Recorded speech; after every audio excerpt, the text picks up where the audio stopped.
This is the Panamanian province of Cullen on the Caribbean side of Panama, home to the landscapes that accompanied many a pirate attack back in the days when all Central American riches were transported from here to Europe, but also home to the port city of Cullen, where many of today's riches are traded tax-free.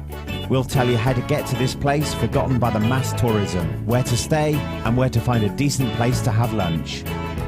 This is the Just Go Travel Show, the only travel show that's actually a travel guide. That's right, we want to get you out of your holiday resort and back on the road to discovery and adventure, the way travel should be. But we also know it's a scary world out there, and that's why this show shows you everything like it is, so you know what to expect before making a decision. That's also why you can take this travel guide along on your trip for free. Not only the videos, but also complete listings and descriptions via iPod, mobile phone, iPhone, anything with a screen and some memory. Or you can print it out. And that's also why you'll be seeing these links on your screen all through the show.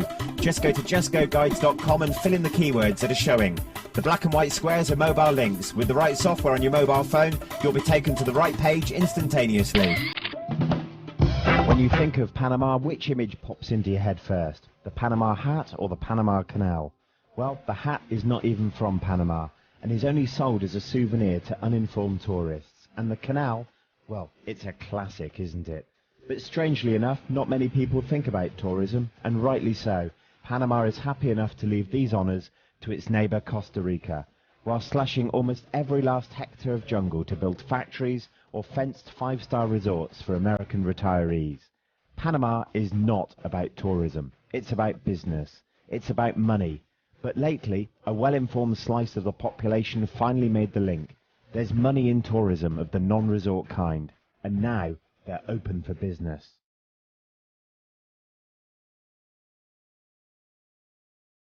Panama is usually accessed through Panama City Airport, Tocumen, or through many smaller airports dotted around the country. By land, you can enter Panama in Paso Canoras when entering via the Pan American Highway, but be prepared to get stuck for an hour or so for all sorts of border control. An alternative is via Sixola in the Caribbean, a more popular border crossing because of Bocas de Toro, Panama's own extension of Costa Rica. To Colombia, it's not possible to cross overland due to the so-called Darien Gap and the fact that it's home to many of Colombia's FARC rebels.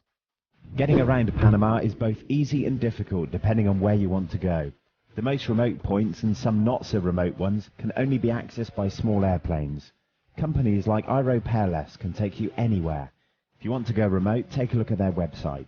For shorter distances, you can travel by bus. The regular bus system in Panama is privately owned, meaning that every driver decides his own routes, but also he decides how to paint his bus. And that's where the fun starts. Destination is painted all over the buses between the drawings. It takes some getting used to, but soon enough you'll be seen waving down the right bus for your destination. Driving a rental car in Panama is easy, as long as you stick to the Pan American Highway and most of the secondary roads. The roads in around Panama City are heavily overloaded and can eat away at your time and patience. The biggest challenge, however, is finding your way around. Inferior road maps and no traffic signs at all soon enough make you an expert in asking around, although most explanations seem to send you straight ahead, which is almost always the wrong way. But now, let's look at the delicious corner of Panama, the Cullen Province. The province of Cullen lies on the Caribbean side of Panama, between the lakes that serve the Panama Canal and the Cunayala province.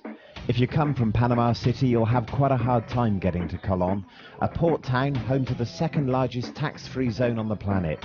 Unless you're into reselling designer clothes and electronic devices from Asia, there's really nothing there to see. The city itself is supposedly dangerous, but that's probably another one of those travel myths that never die. If you want to explore the Caribbean coast itself, you'll need to find the exit to Portobello in San Benito, which is not an easy challenge. It's right here. There you'll be leaving some slums behind you, and you'll start discovering the wonderful Caribbean landscape. A good road takes you along some beach towns like Maria Chiquita, which even has a self-made blue flag for quality of its own brown dirty beach. Don't plan on staying here, there is nowhere to sleep. Further down the road you'll get to Portobello after a beautiful drive along the most inspiring bay you're likely to find. and this is where history starts taking over. The pirates, the Spanish conquistadores, the silver being sailed off, an elaborate defence system against everyone else who wanted a piece. Portobello is a small, relaxed town with a very Caribbean feel to it, due to its music, its people, and its ever so relaxed way of, well, hanging about. This place is a World Heritage Site and gets most visitors from passing cruise ships. Yeah, that hop-on, hop-off situation again. Another regular visitor is the scuba diver, which is obvious by the many dive schools. If you consider 3 to be many, there just isn't much tourism here at all. Further down the now worse road lies La Guaira, which is the launching pad for hundreds of small boats that take you to Isla Grande for $1. If you come here by car, you can leave it here safely on one of the many parks. Isla Grande is a local holiday island. This means it's absolutely packed on public holidays, so better stay away then. It's a weird place, a perfect demonstration of how the Panamanians like to spend their holidays. Come here to have a look if you want, but don't be too expectant on the quality of service, food and rooms here. There is a private hotel beach where everyone can get in by paying, but it's not much better than the rest, but a little less rubbish is left behind at sunset. You'll soon be back in the mainland, since there is very little to do here. The beaches and one hiking trail where nobody ever sets foot. Finding a place to sleep in this part of Panama can be quite a challenge, but weren't you looking for a destination off the beaten track? This is what you get. Simple, not always clean rooms. No 5-star option exists around here, so you'd better get used to it. Luckily, Just Go has a couple of suggestions for you. Scuba Portobello. This place is all about scuba diving, as the name indicates. But don't worry if you're not a diver, you can stay here just the same. For around $40 per night, you get a clean bed in one of the most beautiful surroundings you can ever imagine. It really is quite amazing. If there's more than 2 of you, you can always get one of these small bungalows. They are set apart in a well-kept garden. You'll be very well treated by Mrs. Chong, who does everything around the place, including serving you breakfast on the terrace. From time to time, you'll need to share your small paradise with a group of scuba divers, but most of the time this is a perfect place to relax. Think about your life and have a go at some kayaking or snorkeling the unfortunately decaying coral reef. Scuba Portobello also owns a small island you can get all to yourself. Villa Ensueño is a quaint little hotel that consists mainly of cabins and a few rooms. It's the last one you'll encounter on your walk around the island, and this is why it's more quiet here than anywhere else on the island. The rooms don't have much going for them in terms of decoration, but at least they are clean. A room is about 50 balboa, or $1 per day, which is the normal price for this type of place in Panama.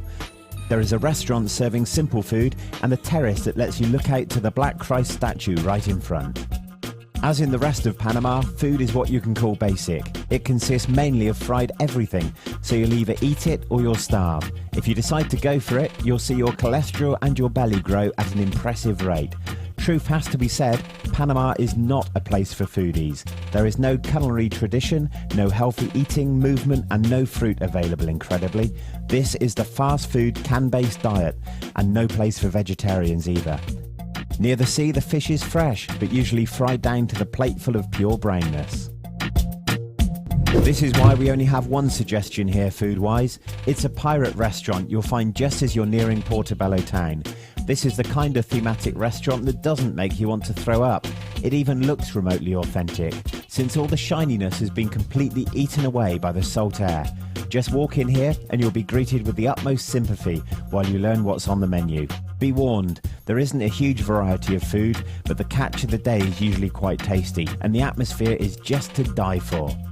This is our Panama rating. We're sorry if you're from Panama, but we just have to be honest. Panamanians are just not the smiling kind. The people are disappointing 2 out of 10. As everywhere in Panama, it's very hard to find a decent place to sleep. Lack of competition made us award a score of 4 out of 10. Again, we're sorry, but at least we're honest. The food is worse than many other places we have been, especially since the resources are local, so a disappointing 2 out of 10. A positive score for the merrily painted buses and good timings. Lots of airstrips around too, good roads, but not good road signs. A 7. The pirates and defence against them left behind some real gems. It's good enough for a cultural 6 out of 10. It has to be said nature is beautiful. and the water sports is where the action is. A 6 for action. Even after the jungle has been cut down, the views remain quite outstanding, unless you're in the city, of course. An 8. The beaches are, well, non-existent, unless you go to one of the islands ahead. No tourism means no maintenance, and that's a shame. A rather disappointing 5. This is our look on the province of Cullen in Panama. If you want to know more about this region, other regions of Panama, or other countries, or take our travel guide along on your trip, please visit justgoguides.com. Don't tell us we didn't warn you.